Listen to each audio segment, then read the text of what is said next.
Es gracias a la valiente labor del periodismo de investigación que verdades que de otro modo nunca habrían salido a la luz llegan al conocimiento del público.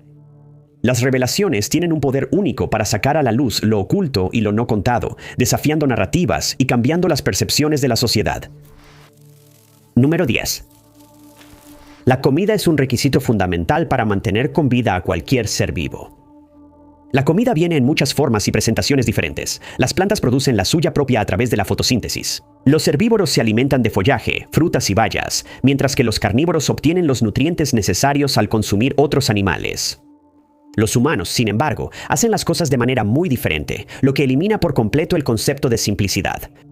En lugar de suministrar los productos en su forma original, los alimentos pasan por varias fábricas, establecimientos que contribuyen negativamente al medio ambiente, solo para que el resultado sea una hamburguesa llena de grasa y una bebida azucarada. Comida S.A., un documental de 2008, explora el lado oculto moderno de la industria alimentaria y las cosas que la industria no le está diciendo a sus consumidores. El periodismo de investigación detrás de este documental informativo genera serias alarmas sobre la producción de carne y el cultivo de cultivos. La extensa explotación involucrada y la promoción de hábitos alimenticios poco saludables, todo oculto por un velo deliberado con el consentimiento de las agencias reguladoras del gobierno. El cineasta Roberto Kenner fue quien levantó el velo sobre la industria alimentaria de Estados Unidos, exponiendo el lado mecanizado del suministro de alimentos del país y cómo las manos sucias de las grandes corporaciones buscan primero el lucro, antes que la salud del consumidor, la seguridad de los trabajadores y el bienestar animal. Al realizar extensas entrevistas, utilizar grabaciones con cámara oculta y recurrir al periodismo de investigación, él desenmarañó todo el sistema defectuoso. Estas enormes organizaciones trabajan de la mano para evitar que los consumidores sepan cómo se produce su comida, y todo comienza en los establos de cría y los gallineros. A través de grabaciones ocultas, Kenner revela cómo los animales son criados en condiciones hacinadas, a menudo viviendo en su propia suciedad. Se les alimenta con dietas antinaturales que contribuyen a enfermedades que después afectan a los consumidores. Los pollos, las vacas y los cerdos están confinados en espacios reducidos. Algunos ni siquiera pueden darse la vuelta. El espacio de vida tan reducido se hace por una sola razón, y solo una, para reducir costos. Espacios más grandes, lugar para moverse y condiciones de vida naturales serían demasiado costosos. Así que, en su lugar, la agroindustria descuida, maltrata y llena al ganado de antibióticos baratos. Los animales no son los únicos que están siendo sometidos a maltrato tampoco. Los trabajadores están obligados a realizar sus labores en condiciones insalubres, lo que los deja en riesgo de contraer enfermedades contagiosas y enfermarse gravemente. La película mostró cómo los gigantes de la agroindustria intimidan legalmente a los agricultores independientes al demandarlos por semillas patentadas. La agroindustria básicamente dicta cómo se cultivan y cómo se producen los alimentos. Kenner también descubrió que el mercado alimentario estadounidense ignoraba en gran medida las regulaciones de seguridad alimentaria y suministraba al público alimentos insuficientemente probados y cada vez más transgénicos, producidos bajo condiciones antinaturales, lo que nos deja con semillas de soya resistentes a los insecticidas y pollos con pechugas más grandes. Como resultado directo de los alimentos producidos de manera barata, Estados Unidos ha visto una epidemia de obesidad, diabetes y un aumento en las infecciones por E. coli. El documental de Kenner expuso cómo, una vez más, las ganancias están por encima de todo, incluso de la salud, y que nosotros como consumidores solo somos daño colateral. Comida S.A. fue una exposición de cómo las grandes corporaciones controlan el suministro global de alimentos y priorizan la máxima ganancia sobre la salud, la seguridad y el bienestar, un secreto que la gran agroindustria nunca habría admitido voluntariamente. Número 9. Antes de su bancarrota, la corporación Enron operaba en las afueras de Houston, Texas, y empleaba a más de 20,000 personas. La empresa era una importante empresa de electricidad y gas natural, que reportó más de $100,000 millones en ingresos en el año 2000. Fue nombrada la empresa más innovadora de Estados Unidos durante 6 años consecutivos. Pero como la mayoría de las principales corporaciones y empresas multimillonarias, fueron actos escandalosos los que la mantuvieron a flote, y en 2001 ese escándalo fue expuesto al mundo. En 2005 se produjo Enron, Los tipos más listos de la sala, un documental estadounidense que examina el colapso de la corporación Enron en 2001, analizando un esquema fraudulento y exponiendo la manipulación de la energía en California. Eso le costaría a los ciudadanos miles de millones de dólares cada día que la empresa operaba. La película revela que solo 2 años después de que se fundó la empresa, comenzó el escándalo, empezando con 2 operadores que comenzaron a apostar en los mercados petroleros en 1987. Las apuestas resultaron en ganancias constantes, una característica sospechosa para una industria así en sus inicios. Uno de los operadores descubrió después que la empresa también estaba desviando dinero a cuentas en el extranjero, lo que levantó sospechas de evasión fiscal y lavado de dinero. Los auditores también habían descubierto las irregularidades, pero el fundador, Kenneth Lay, insistió en que continuaran y siguieran haciendo que la empresa ganara millones. El documental profundizó en la contratación de Jeffrey Skilling y su relación con la contabilidad a valor de mercado. Skilling, como director general de la empresa, recibió permiso de los reguladores federales para registrar las ganancias futuras de contratos a largo plazo el mismo día en que se firmaba el acuerdo, sin importar cuáles fueran esas ganancias al final. Si la empresa tenía una pérdida en ese acuerdo, simplemente se ocultaba. Enron ocultaba miles de millones de dólares en deudas e inversiones fallidas, haciendo que pareciera más rentable y estable. La empresa también promovió una cultura de clasificación y despido iniciada por Skilling, quien estableció un comité de evaluación para los empleados. Los empleados eran evaluados por este comité cada año, y al final, el 15% con las calificaciones más bajas era despedido. Esto tampoco era lo peor de las fechorías clandestinas de Enron. Enron, los tipos más listos de la sala, expuso cómo la empresa no solo se benefició de la crisis energética de California, sino que en realidad fue la causa de ella desde el principio. A través de la compra en 1997 de Portland General Electric, que genera y distribuye electricidad, Enron pudo explotar el mercado de energía desregulado de California. Al usar grabaciones secretas durante entrevistas con los operadores de Enron, los cineastas descubren que, para lograr esto, crearon falsas escaseces de energía. Esto a menudo se hacía mediante el cierre de plantas de energía bajo el pretexto de mantenimiento. Esto permitió que la empresa manipulara el precio de la electricidad. La crisis duró de 2000 a 2001, llevando los precios de la electricidad a niveles récord y costando a los usuarios una cifra estimada de $40,000 millones. El documental revela las conexiones inesperadas entre Enron, su fundador, y hasta las administraciones del presidente George H.W. Bush y su hijo, George W. Bush. La compañía de energía y los administradores tuvieron tratos secretos durante años, pero fue durante la crisis energética cuando se reveló la verdadera magnitud de su participación. Enron, los tipos más listos de la sala, sugiere que durante ese tiempo, la falta de respuesta de la administración Bush pudo haber sido una forma de sabotear al gobernador de California, Gray Davis, quien se especulaba que podría ser un posible rival de George W. Bush en las elecciones de 2004. La crisis energética fue un factor importante que contribuyó a la destitución de Davis en 2003, poniendo fin a su carrera política. Número 8. La niebla de la guerra, 11 lecciones de la vida de Roberto S. McNamara. Un documental de 2003 lleva a los espectadores a través de la vida del exsecretario de Defensa de los Estados Unidos, Roberto McNamara. Fue él quien renovó las operaciones del Pentágono y jugó un papel importante en la guerra de Vietnam, lo que le valió ser considerado el arquitecto de la guerra. McNamara, quien sirvió bajo los presidentes Kennedy y Johnson, ganó su notoriedad por su pésima gestión de la guerra, lo que se convertiría en su lucha interna de por vida. Está en La niebla de la guerra de Errol Morris, en la que reflexiona sobre las decisiones que tomó desde la Segunda Guerra Mundial hasta Vietnam. También destaca las consecuencias de esas decisiones y cómo las verdades ocultas intensificaron un conflicto brutal. El documental está compuesto por material de archivo, grabaciones de conversaciones del gabinete de Estados Unidos de los años 60 y entrevistas recientes con McNamara. La película está dividida en 11 secciones que Morris llama lecciones derivadas de las entrevistas que tuvo con McNamara. La primera lección, titulada Empatiza con tu enemigo, reveló lo cerca que estuvo la guerra de un apocalipsis nuclear. En esta parte, él confiesa que durante la crisis de los misiles en Cuba, Estados Unidos y la Unión Soviética estaban a merced de la suerte, no de la lógica o la racionalidad. Aquí expone que durante la crisis, Kennedy intentó mantener a Estados Unidos fuera de la guerra, pero el general Curtis LeMay quería invadir Cuba. Kennedy recibiría 2 mensajes de Nikita Khrushchev, entonces líder de la Unión Soviética. McNamara describe los 2 mensajes como uno siendo suave, que se parece a un hombre borracho bajo mucho estrés. En este mensaje, él insta a que Estados Unidos garantice que no invadirá Cuba y si lo hace, los misiles serían retirados. El segundo mensaje, descrito como duro, tenía un trasfondo seriamente amenazante.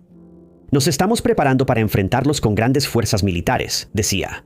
el embajador de Estados Unidos en Moscú conocía personalmente a Khrushchev e insistió en que Kennedy respondiera al primer mensaje suave. En el documental, McNamara también revela el alcance y la realidad de los crímenes de guerra que ocurrieron, una realidad que no se había visto antes. Resultó que bajo la dirección de LeMay, Estados Unidos había llevado a cabo una campaña aérea a gran escala utilizando dispositivos incendiarios. Dichas campañas dejaron 67 ciudades japonesas gravemente destruidas. Tokio, por ejemplo, quedó devastada en un 51% al final de todo esto. McNamara insistió aquí en que, si los aliados hubieran perdido la Segunda Guerra Mundial, tanto él como LeMay serían juzgados por crímenes de guerra. Usando grabaciones de audio desclasificadas de la Casa Blanca y el testimonio de McNamara, también se reveló que él había instado a Kennedy a retirar a los asesores de Vietnam, lo cual hizo para 1965, pero la presidencia de Johnson revirtió esto, creyendo que estaban luchando contra la expansión del comunismo. En el documental, McNamara revela cuán equivocada estaba esta suposición. Los vietnamitas, como sospechaba Estados Unidos, no eran los peones de Moscú. Él insistió en que los líderes estadounidenses no entendían al pueblo de Vietnam, incluyendo sus motivaciones políticas. Vietnam estaba menos ligado al comunismo y, en cambio, intentaba resistir el control extranjero, en realidad librando una guerra de independencia nacional. Sin embargo, los líderes estadounidenses continuaron intensificando la guerra de Vietnam, lo que resultó en la muerte de millones de personas en ambos bandos. Ejércitos y civiles, según McNamara, perecieron debido a la negativa de admitir el fracaso. El documental también reveló la alarmante verdad detrás del incidente del Golfo de Tonkin, un supuesto ataque llevado a cabo por embarcaciones norvietnamitas.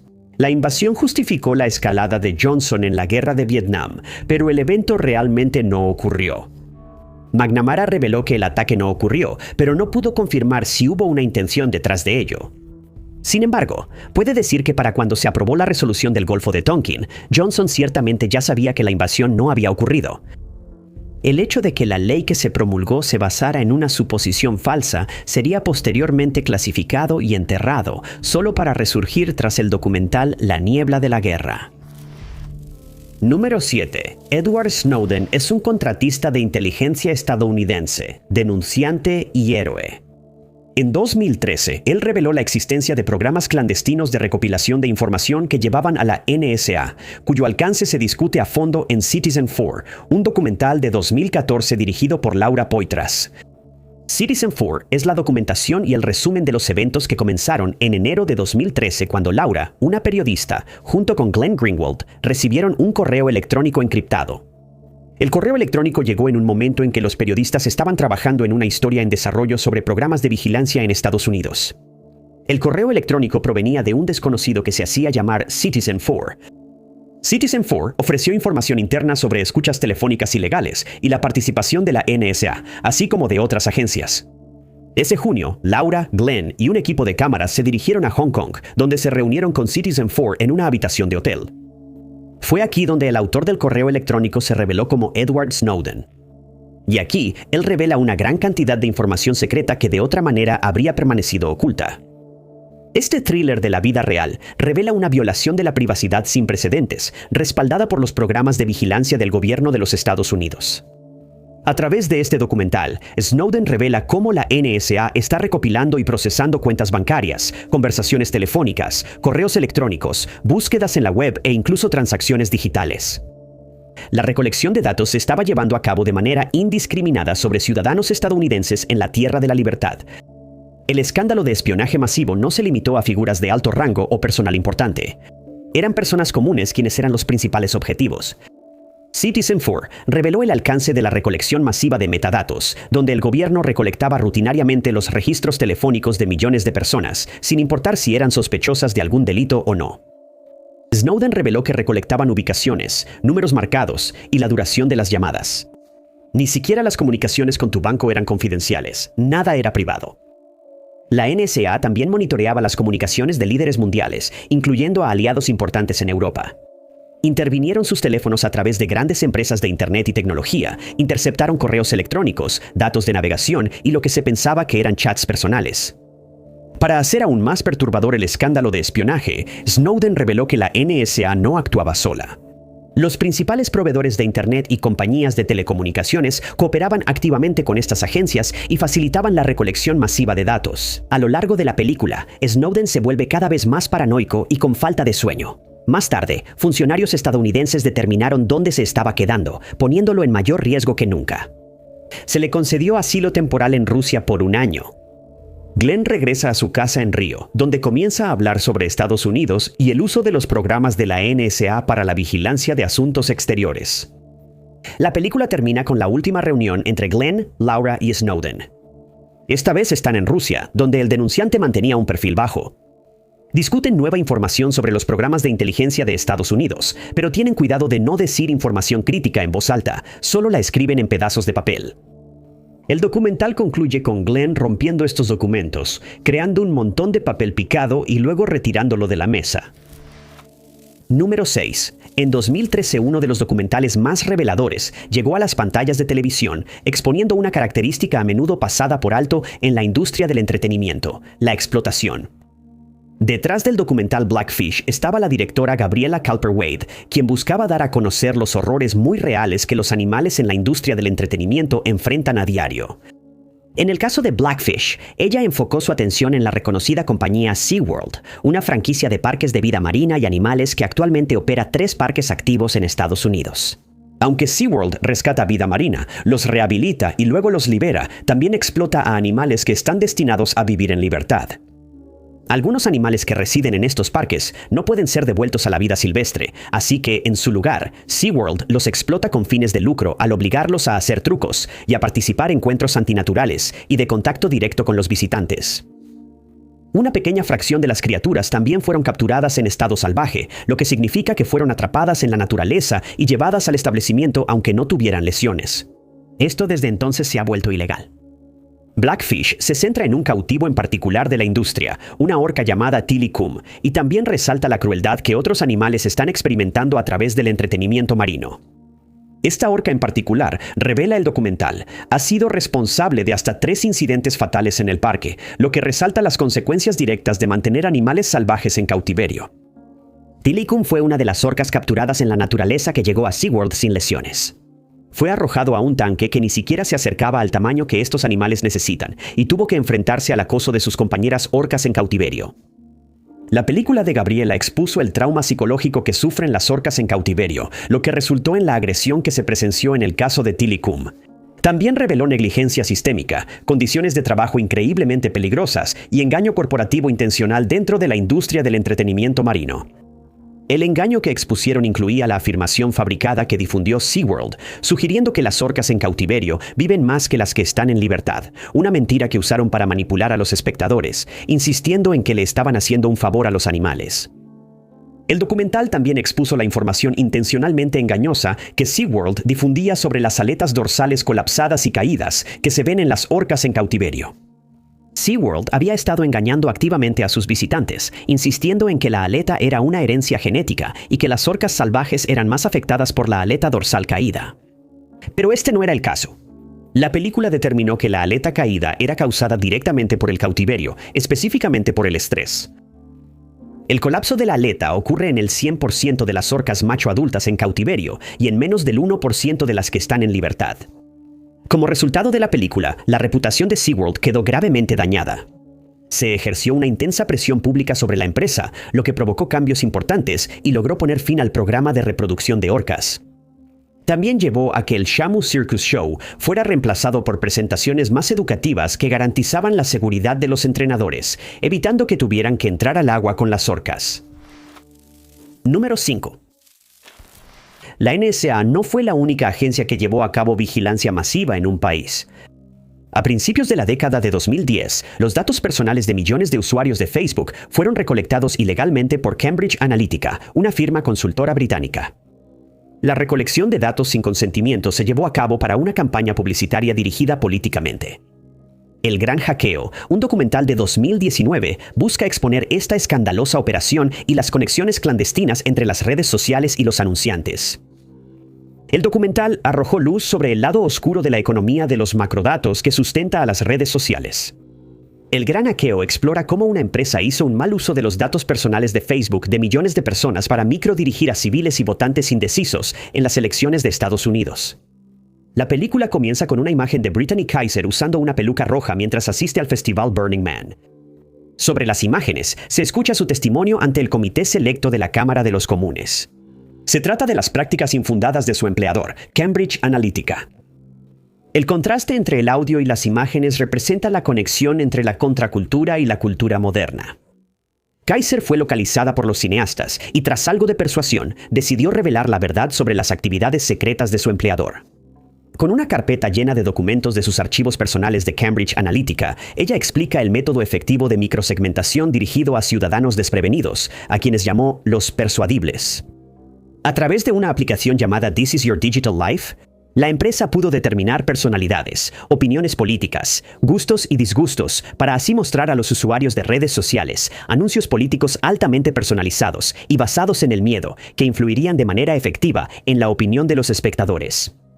O bien suprimiría su motivación para votar o los impulsaría a votar por el lado deseado. En este caso, Cambridge Analytica recolectó los datos de 87 millones de perfiles de Facebook y los utilizó para brindar apoyo analítico a las campañas presidenciales de 2016 de Ted Cruz y Donald Trump. El documental The Great Hack, con la ayuda de Kaiser, revela una violación a la privacidad llevada a cabo por redes de confianza, y cómo los datos de los usuarios son tratados como un arma para la guerra psicológica para alterar el comportamiento humano. En nombre de la política. Número 4. Fue el crimen del siglo, un documental en 2 partes escrito, producido y dirigido por Alex Gibney, que expuso el secreto más inesperado del siglo, uno que se encuentra dentro de la epidemia de opioides y las grandes farmacéuticas. Destaca cómo las principales compañías farmacéuticas metieron sus manos sucias y decididas en el gran contenedor de sustancias adictivas y eligieron una para promoverla constantemente entre el público, orquestando una gran epidemia en Estados Unidos. El crimen del siglo analiza la participación de esa mano sucia y la de los profesionales médicos corruptos y legisladores cómplices, cada uno de los cuales jugó un papel vital en la creación de las epidemias de opioides y fentanilo. En la primera parte del documental, los espectadores conocen a Purdue Pharma y a la familia Sackler, que son sus dueños. Revela cómo colaboraron con el funcionario de la Administración de Alimentos y Medicamentos, Curtis Wright IV. Juntos, lograron que la sustancia, OxyContin, fuera aprobada para su uso generalizado. Oxy es un potente medicamento opioide para el dolor con el ingrediente activo oxicodona, que pertenece a la clase de drogas narcóticas.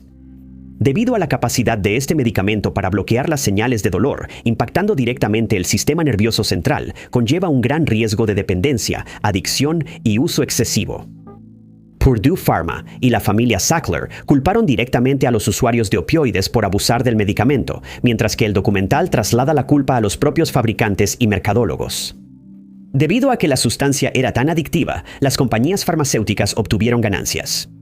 El funcionario de la FDA, Curtis Wright, quien fue el encargado de redactar la aprobación inicial del opioide, dejó su trabajo apenas un año después de la aprobación y comenzó a trabajar para Purdue debido al alto salario que le ofrecieron de repente. La película detalla cómo la compañía promovió agresivamente un narcótico altamente adictivo como seguro, a pesar de que estudios internos sugerían lo contrario.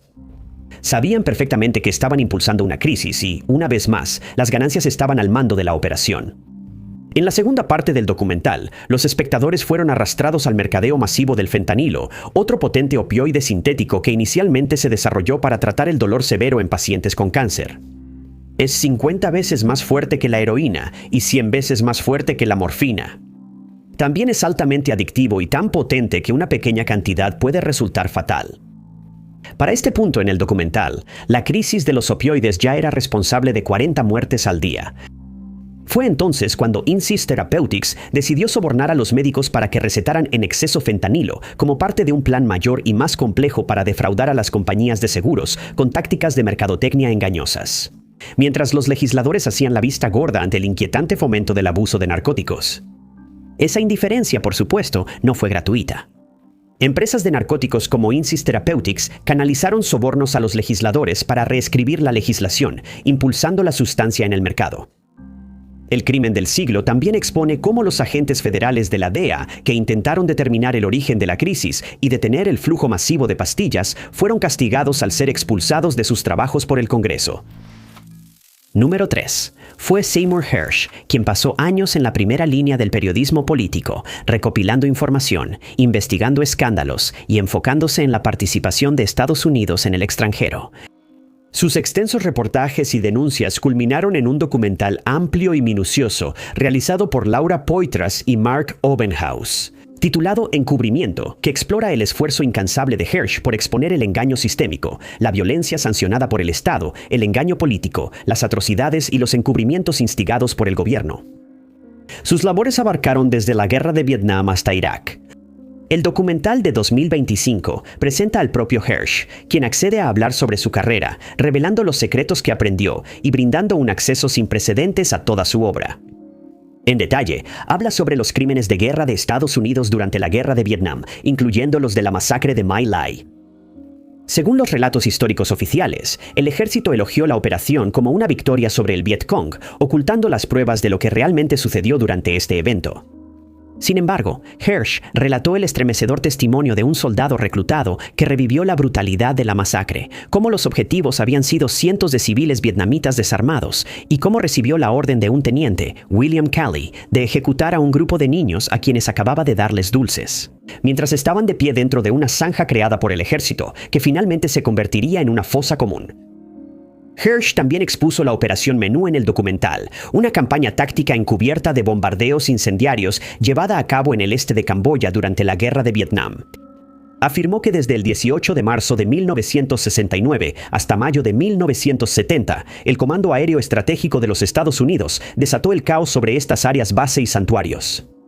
Esta campaña fue conocida como la Operación Menú, seguida inmediatamente por la Operación Freedom Deal, que tuvo como objetivo una zona mucho más amplia de Camboya. El periodista político también reveló las atrocidades detrás del escándalo de tortura de Abu Ghraib que ocurrió durante la guerra de Irak y cómo también fueron perpetradas por el ejército de los Estados Unidos. Hersh informó sobre la operación clandestina de tortura llevada a cabo por el ejército y la CIA bajo el pretexto de obtención de inteligencia, cuando en realidad era una violación a los derechos humanos. Los detenidos fueron sometidos a tortura física y psicológica, así como a humillaciones y otros actos indescriptibles. En Encubrimiento, Hersh revela cómo el gobierno intentó ocultar la causa detrás de la muerte de 6,000 ovejas y la enfermedad de sus pastores. Pero el periodista había descubierto el secreto de que las enfermedades fueron el resultado de una fuga en Dagway Proving Grounds, una instalación dedicada al equipo de defensa química, biológica y radiológica. Cada encubrimiento, conspiración, escándalo, secreto y operación clandestina que Seymour Hersh reveló en este documental surgió de sus investigaciones a fondo a lo largo de sus 60 años de carrera. Número 2. Michael Kirk, Martin Smith, Jim Gilmore y Mike Weiser produjeron en conjunto el completo documental Los secretos de Estados Unidos, que explora los temas más controvertidos de la era digital. La vigilancia masiva, particularmente en los Estados Unidos. Este documental no se centra únicamente en la revelación de Edward Snowden, sino también en las conexiones que la Agencia de Seguridad Nacional tenía con otras empresas a través de acatamiento forzoso, colaboración voluntaria e integración comercial profundamente arraigada. El documental está compuesto por entrevistas con Snowden, basándose en gran medida en sus revelaciones, pero también profundiza en documentos filtrados e informes de investigación que exponen cómo varias agencias de inteligencia recopilaron los datos personales de civiles estadounidenses sin que ellos fueran conscientes de la campaña, y cómo las agencias recopilaron esa inteligencia mediante la explotación de redes de comunicación globales y empresas tecnológicas. El mayor secreto que revela este documental es el alcance de los programas de vigilancia antes de las filtraciones de Snowden.